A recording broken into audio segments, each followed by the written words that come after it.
Might need to do a DUI test on the mayor. He's driving a little erratic. I'm not going to be extorted. Bring it. Your business partners with him, but then you're voting on resolutions involving his companies. How are you so corrupt, man? You sure you don't want to talk about it, Mayor? You sure you don't want to talk about it? I find it interesting that a paid agitator would come in. He could call me a paid agitator when I have evidence of his corruption. I've been to more council meetings in this last month than the mayor, who is one of the biggest cowards I've ever met. At the advice of my attorney, I'm going to step out of the room. For the mayor to continually run away from these allegations, why isn't the mayor here addressing them? None of you guys want to speak up about it. What are we doing about the Habitat for Humanity issue? Because silence right now is doing a lot more harm than good. It's not crystal clear to me that there's been an ethical violation. I may not have all the facts right. I will make that caveat. Paul, you need to resign. And then his comment is 100% a piece of move effing loser to me. My legal team will be handling that. I'm not going to be extorted. Bring it.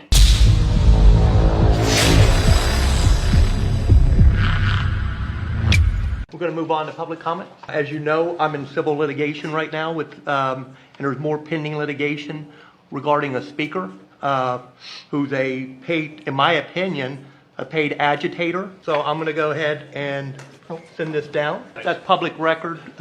More than welcome to see that. So I'm going to go ahead and, since at the advice of my attorney, I'm going to step out of the room and give this to the vice mayor for public comment.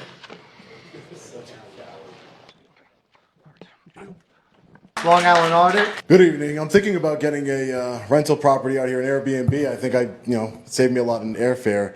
I've been to more council meetings in this last month than the mayor, and the mayor, who is one of the biggest cowards I've ever met in my entire life, left again. If he wants to leave because the paid agitator is speaking, that's fine, but he should listen to the rest of the Melbourne residents. I'm not a paid agitator. That's why he said, in his opinion, he's learned not to defame people because, like you say you got death threats, Vice Mayor, he said that I sent him death threats on his social media account on his Facebook page, and I'm currently suing him for defamation. That's the litigation he's talking about. But I think it's a little ridiculous that you guys spent 30 minutes talking about, something, a he said, she said. I don't know if I believe you, Vice Mayor. I don't know. It's a he said, she said. She says that she was joking. She says she was joking. Whatever. But you spent 30 minutes, all of you, intently listening, debating, and talking. But you can't talk about anything that I brought up, that I've uncovered. The mayor voted on a resolution and signed a resolution. This is not alleged. This is facts. I have presented you with the documents that gave $500,000 of federal money to Space Coast Habitat for Humanity. Space Coast Habitat for Humanity then went and gave the mayor, through his roofing company, Alfrey Roofing, almost $10,000. And Space Coast Habitat for Humanity has given the mayor over $50,000 in total that I can verify. Not of the federal money, but in general. When are you gonna actually acknowledge what's going on here and talk about it? I feel, again, you getting death threats or whatever, she said she was going to kill you, whatever, he said, she said, irrelevant. The point is that you guys, that's your mayor, and none of you want to have a discussion about it. There's no motions to censor the mayor, right? You don't want to, you want to censure this woman, but you don't want to censor the mayor, you don't want to investigate it, the Melbourne PD's not doing anything, you just want to ignore it and act like it's not happening. It's ridiculous. And for the mayor to continually run away from these allegations, why isn't the mayor here addressing them? Saying he's lying, but he could call me a paid agitator when I have evidence of his corruption. He has used the Melbourne Police Department to intimidate his brother's widow and his daughter. He has done things that have been corrupt and that has taken money from the federal government, and none of you, the city manager, none of you, the city attorney, none of you guys want to speak up about it and do anything about it. Why don't we have a little powwow and talk about that? Let's all debate on if your mayor's corrupt or not. I mean, would you vote on something and then Larry Jarnes, you're a friend with him, I'm investigating it, so you're going to find out soon enough. But Larry Jarnes, the building developer, how many grants have you guys given him? Has mayor abstained from that too? Have you abstained from those votes? You're good friends with him, aren't you? You guys got to do better. Start fighting for justice for the people of Melbourne and for the people of America. Thank you. Baldwin Daniels, followed by Ms. Bassett? So I know this is a very sensitive topic, but it keeps coming up. So in the or in the interest of transparency for the city manager and city attorney, what are we doing about the Habitat for Humanity issue? Because silence right now is doing a lot more harm than good. Actually, I can address that. To my understanding, there's been a complaint filed with the ethics, at least that's what I've been told, and that's fine, I'm okay with that. Okay. Okay, that's it so far. Yeah? Okay. So when the first, to go back to, was that May? April, May. May. When the submittal was made for the check for Habitat for Humanity, for the payment, the invoice, we did a review at that time because they submitted their what their reimbursables were.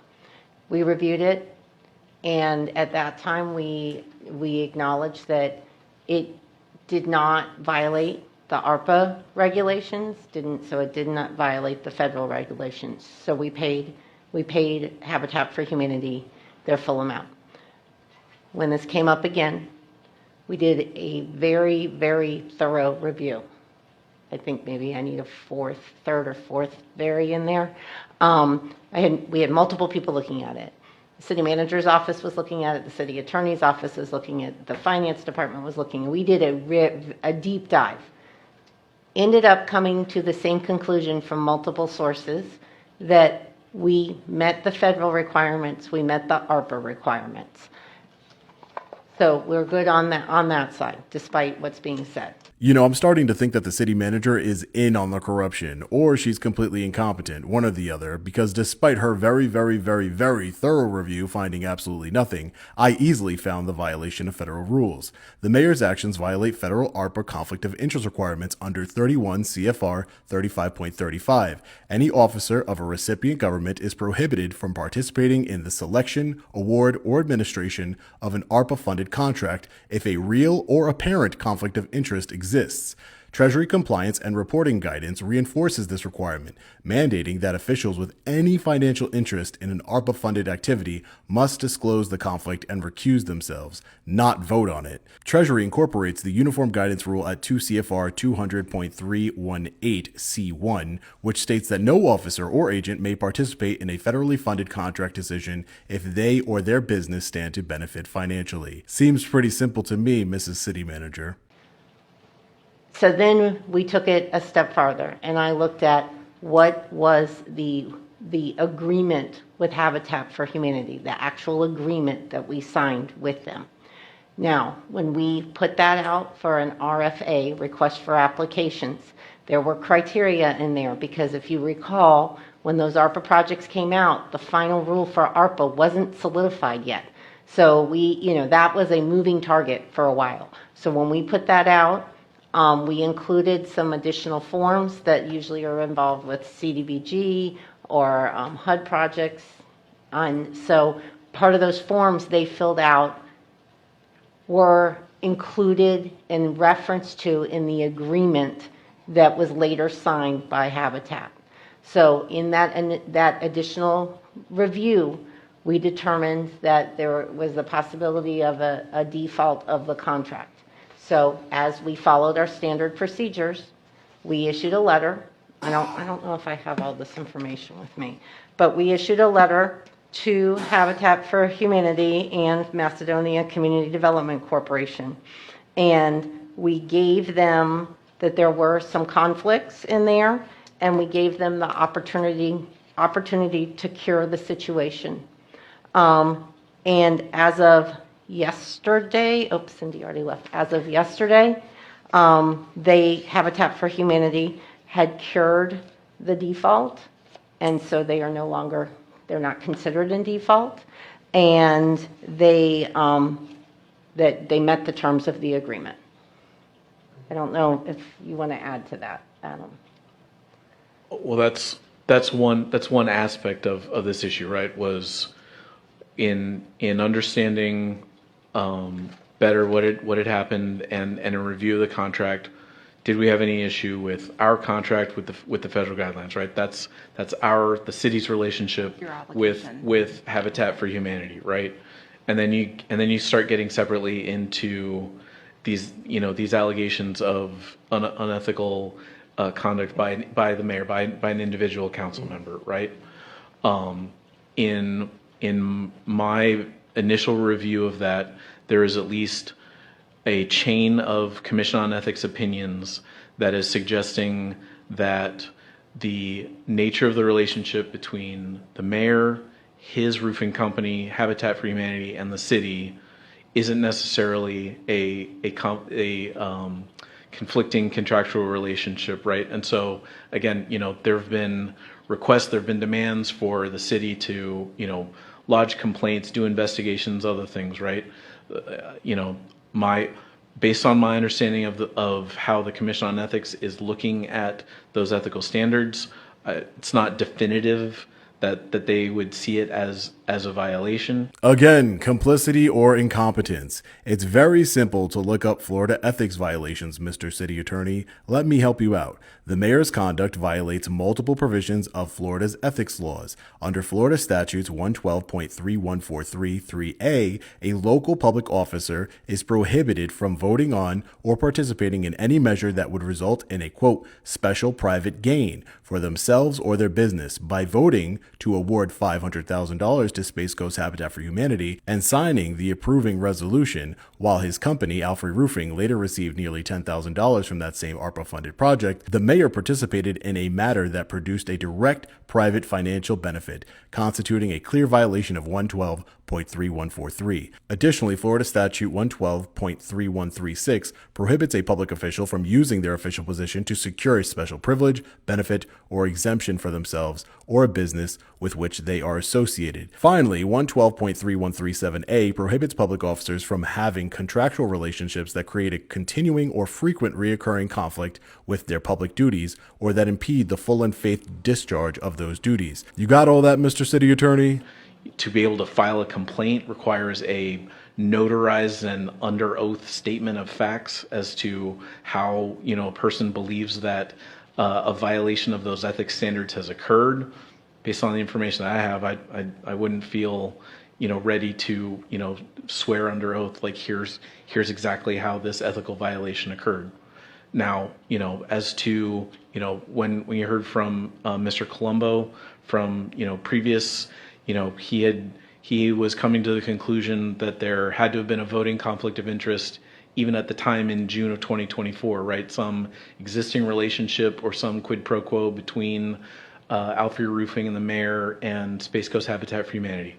I'm not aware of any of those facts individually, and so again, right, that would be if other people have other information that would suggest that type of ethical violation, then they're in a better position than I am to submit that to Commission on Ethics for further review and evaluation. So again, right, from the city's perspective, our re-review addressed our contractual issue with Habitat for Humanity. As to allegations of unethical conduct by the mayor, those are really best evaluated by the organization that's responsible for that, is the Commission on Ethics. And so again, right, as I understand the facts, and I may not have all the facts, right, I will make that caveat, but on my understanding of what I can see through the documentation, what was submitted, the documentation that the city has, it's not crystal clear to me that there's been an ethical violation, right? And so I'm reluctant to submit something to Commission on Ethics myself, and that's my report to you of kind of where we're at. And actually, I'm going to fill some more information in, and I'll be glad to send council this. Okay. And again, I want to be very sensitive because there is more pending litigation coming up in regards to this. Fair enough. For example, and I'm going to bring this one thing, and when this gets submitted, and I would say, and in my opinion, the paid agitator who has come here several times is in working in coordination with my sister-in-law, who I have a lawsuit with. Now, I will present this, and I'll be glad to send it to you. On it'd be October 23, 2025, she's a bookkeeper, went and pulled the checks from our account. I'm fine with that. I have no problem with that. The issue that I have is an unredacted checks within an hour were sent to me by the YouTuber. So my sister-in-law must have sent it to him within the hour, and he sends it back, Paul, you need to resign. That's not, that, instead of asking, hey, what's going on? Paul, you need to resign. And then his comment is 100% a piece of move effing loser to me.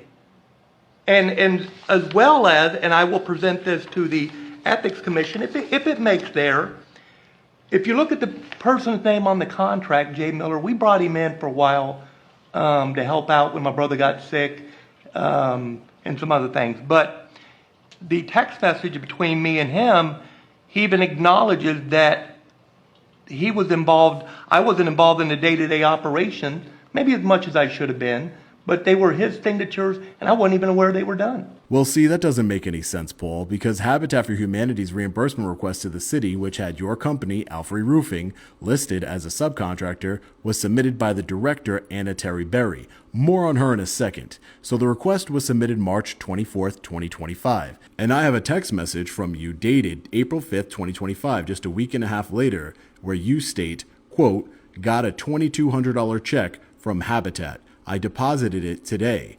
Please mark paid, end quote. And you sent a picture you took of the check. Does that sound like someone who is not up to date and in control of the day-to-day of his company? Now, how about this email from June 29th of 2025, where you stated, quote, here are the attachments to send to Habitat. It includes my license, our insurance, and W-9, end quote. But wait, that's not all. What about this text message conversation to your good friend Jeanette Jarnes from June 11th, 2025, where you stated, quote, good morning, Jeanette. Per our conversation last night, have Habitat for Humanity contact our office on scheduling future jobs. John Miller was referring them to us before, and he does not have an active roofing license, nor insurances or employees to complete the work. We complete Habitat's work now. Again, thanks for dinner last night. We greatly appreciate this. End quote. Then Jeanette Jarnes answers, quote, hello, Paul. Great seeing you guys last night. Thank you for the information. I will definitely be contacting Anna at Habitat for Humanity today. End quote. Anna is Anna Terry Berry, the director of Habitat for Humanity, who signed the reimbursement request that had the mayor's roofing company listed as a subcontractor. I don't know about all of you. It seems weird to me, though, that the mayor said, quote, we do Habitat's work now, end quote. Sounds like a command, not a request for work. Maybe he's commanding them to do it because just the year before he voted on and signed legislation that gave them $500,000. Seems like corruption to me, Mayor, but what do I know? I'm just a paid agitator, right? And again, given this to the attorney, we will be responding. There's more litigation coming on this because I've been accused of numerous things because, in my opinion, I will not give half of my company up to my sister-in-law. So as she's told numerous people, bad things are coming out about you. So I'm not going to be extorted. Bring it. And again, my legal team will be handling that. More people, and like I said, be glad. And I thank you for bringing that up because that's the elephant on the dais. Again, appreciate that. And once this gets moving, I'll be glad to keep council updated. That business, I had decided after my brother passed away, that business is being liquidated. And Mr. Colombo, I wasn't here at the time. I was on a scheduled vacation, and then I had another event. So I was accused of dodging or not coming, but we've all been to other events and has to deal whether it's TPO or something.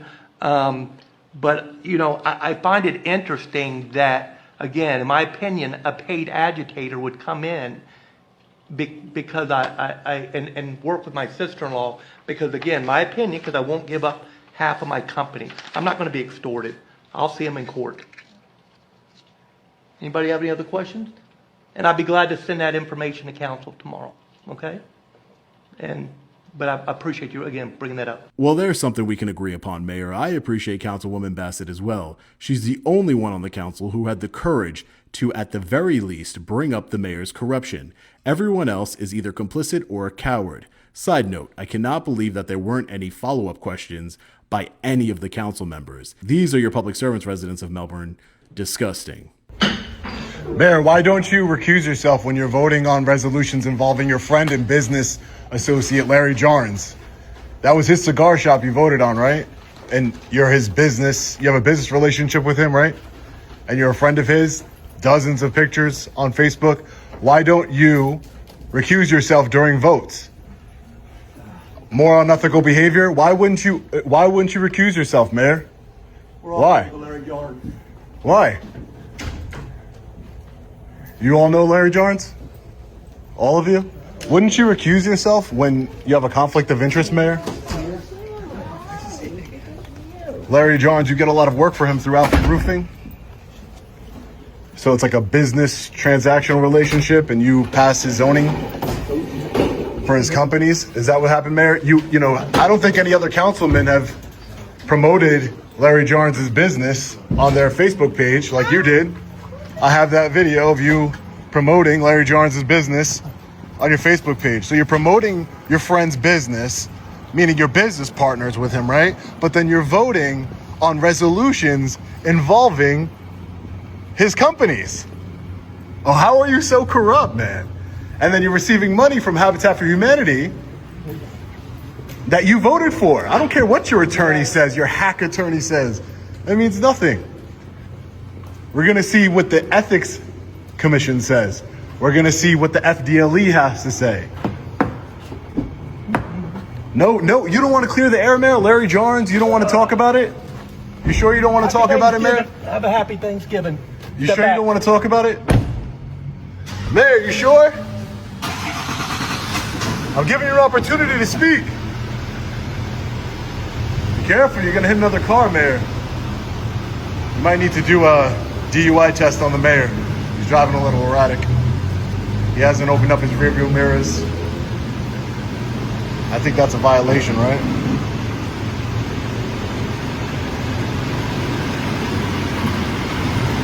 You know how drunk people drive without their lights on? He hasn't opened up his rearview mirrors. That's a safety hazard and a violation, officer. You might want to tell the mayor to be more safe and follow the law. Of course you won't, though, right? Of course you won't. Mayor, you need your rearview mirrors to drive. Hey. What a corrupt. Oh, man. Absolutely insane. Let's see if we can get some. Anybody would like to comment on the mayor voting for Larry Jarnes projects, even though he's friends with him and business partners with him? Would you like to comment on the mayor voting for Larry Jarnes' projects? I'm good. You're good? He has a business relationship with him. You don't think that's unethical? Former vice mayor. He has a business relationship with him. He promotes his businesses and then votes on resolutions involving his companies. You don't think that's a conflict of interest? Nobody wants to speak today, huh? I guess not. Councilman Smith. Hi, would you like to comment on what's going on with the mayor? Nah. You don't? Nah. I mean, do you think it's suspicious that the mayor would vote on resolutions when he has a business and personal relationship with Larry Jarnes? I like the way that it came up tonight about some of the things that are being dealt with. So. Right, it needs to be dealt. I mean, I'm glad somebody finally brought it up. I mean, but Larry Jarnes is a prominent business developer here. He owns many companies, many LLCs, and that cigar shop that you voted on earlier today, that belongs to Larry Jarnes. And the mayor, Paul Alfrey, has a business relationship with Larry Jarnes. He promotes his businesses. He works with him with his roofing company, and yet he votes on zoning for him. And I mean, we all know Larry Jarnes. Right. But do you promote his businesses yourself? No, and I don't think the mayor. But dude, was doing you don't that think you should intentionally. recuse yourself if you have like a personal good friendship with somebody? But you know, just like when it comes up, if there's something, there was a conversation, just like you was there, you heard what the pizzeria is. Yeah. And the parking garage, he just happens to get all these contracts. I've requested all the bids and everything else to find out how that process works. But it seems to me like he's getting that parking garage contract. He's Northborough Builders, right? Hey, I'll tell you this. I appreciate, what you do, and you're doing the due diligence, figure stuff out. So I mean, I just want answers. Yeah, I think that if I was the mayor and I was voting on my friends' businesses, I feel like that would be, if you look at his Facebook, it's not like they're just acquaintances with Larry Jarnes. They go out to dinners all the time. They're with his wife and everything. They go away on cruises together. So this is like a personal and business relation, promoting his business, the Wee Bakery or whatever it was called that closed down, and now a cigar shop that he voted for. So I was told for a tip from inside of this city hall, had nothing to do with his sister-in-law. I want to be clear. Okay. His sister-in-law, I have talked to her regarding separate allegations. Yeah. But these allegations regarding the Habitat for Humanity and everything, that came from a source inside of City Hall who saw this and said, hey, I think this is wrong. I think this is illegal. Let me send it to him. They saw that I was here when I first confronted him about the allegations with his sister and everything. Yeah. And they sent me this. And they said, hey, look into this. So this is not some vendetta from his sister. This is from somebody who's concerned inside of City Hall. Yeah, no, I see. And there's several different things, but I can tell you this. I mean, Larry Jarnes and what he does and the business that he does, if you find something, good luck to you. But I mean, they're doing a good job for the city. And there's other developers, right? I mean, I was on the planning and zoning board for 3 years. Okay. And so I've seen the different types of developments and things that have come up. So, I mean, I don't think you're going to find anything there. And I mean, I heard the mayor say, we all know Larry Jarnes and the business that they do. So, do you I go don't out think to... there's any personal, You don't promote his businesses, though. You don't... I mean, I don't see the mayor promoting his business. Well, I do. I can send you the Facebook video. I'll send it to you. I do your email. I'll send it to your email where the mayor's promoting Wee Bakery. Wee Bake was the name of the bakery. I went there too. Right. And he promoted the business. When it opened up, I mean, but that's the way of supporting small business, right? I mean, so if I went over to a business over in Oak Alley, I mean, I hear what you're saying and what you're trying to say. I mean, and if the mayor, they've been friends for a while, but that's how we support. But there should be. But I think the people would want to see a separation of any sort of conflict, right? Because regardless of the legality of it, which will be determined, I think the ethics and the optics of it is like, hey, look at all these pictures of the mayor and Larry Jarnes. They have a good personal relationship, and then he does work for his company, so there's a financial transaction there. Alfrey Roofing does subcontracting work with Relentless and Larry Jarnes. So there's a financial relationship. And anytime you're dealing with financial relationships and political and elected officials, public servants, I think there needs to be questions asked. And that's all. I've only asked the mayor to explain his position. Yeah. What is your position? He just says there's litigation going on. Yeah. But explain your position on your relationship. That's all I've ever asked. Yeah, yeah. And I've only ever wanted the council to speak on it. Yeah. And I'm glad you guys finally spoke on it today. Yeah. Listen, Councilman, thank you for taking the time to speak to me. I appreciate it. Man. Thank you. Thank you. All right, fellow patriots, very quickly, I don't know if Councilman Smith was speaking to me to draw attention away from himself or to actually be transparent. Time will tell. At least he had the courage to speak to me on camera. I will give him credit for that. I just want to highlight quickly Councilwoman Rachel Bassett. She's the only one on the council who had the courage to at least ask the question. So that being said, we have already exposed the mayor, Paul Alfrey, receiving federal funds to his private company, Alfrey Roofing, federal funds that he voted on and signed the resolution to. That's a fact. It's also a fact that the mayor has received well over $50,000 from Habitat for Humanity in contracting jobs. We've looked at the text messages between the mayor and liaisons for Habitat for Humanity commanding that he does their work from now on. Sure does sound like pay-to-play corruption to me, but my investigation is not over. There is more strings to pull, ladies and gentlemen. The mayor consistently votes on and signs resolutions pertaining to his good friend and business associate, Larry Jarnes, who owns so many LLCs that it will make your head spin. The primary one is Relentless, a real estate development company. On the mayor's Facebook page, there are dozens of pictures of him and Larry Jarnes together. He has promoted his business. He has received money from Larry Jarnes' businesses. I'm even told they went on vacation together. They sound like the best of friends and business associates. Very lucrative for the mayor to pass zoning resolutions and grant money projects like the hotel garage that his friend Mr. Jarnes is building. There's a lot more to the story, ladies and gentlemen, and I'm going to uncover it all and expose it. I am currently working on putting together an ethics violation complaint to the Florida Ethics Commission. It is a lot of work. There is a lot of corruption here, so putting it all together is going to take some time in a clear format. I will be speaking to the Florida Department of Law Enforcement as well as the FBI. Mayor Paul Alfrey will not get away with his crimes and ethics violations. We, the people, will hold him accountable. He will not serve out the rest of his term. Please hit the like button and share this video anywhere you can on social media so it can be seen by as many people as possible. Public contact information for the FDLE, FBI, as well as the Florida Ethics Commission is in the description below the like button. Let me know your thoughts on this one in the comment section below. As always, stay safe. God bless. I'll see you in the next video. Long Island Audit. Peace.